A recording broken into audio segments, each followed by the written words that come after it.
আমি গোল গলা কেটে নিলাম। আপনারা চাইলে যে কোনো গলা কেটে নিতে পারেন। গলা থেকে ৯ ইঞ্চি নিচে একটি দাগ টেনে নিলাম। এই ৯ ইঞ্চি পরিমাণ আমরা কাপড়টি কেটে নিলাম।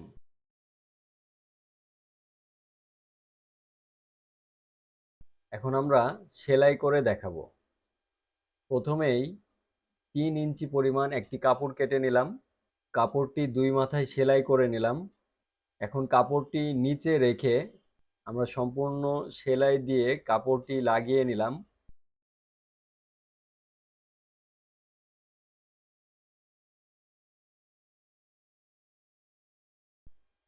এখন আবার ওই ৯ ইঞ্চি পরিমাণ আমরা কাপড়টি কেটে নেব। এখন কাপড়টি উল্টা দিকে ভাঁজ দিয়ে নেব। কাপড়টি উল্টা দিকে ভাঁজ দিয়ে নেব। এখন আমরা চেনটা নিচে রেখে সেলাই দিয়ে নেব। দুই পাশে এক চাপ দূরে সেলাইটি দিয়ে নেব। সম্পূর্ণটা সেলাই দিয়ে লাগিয়ে নেব।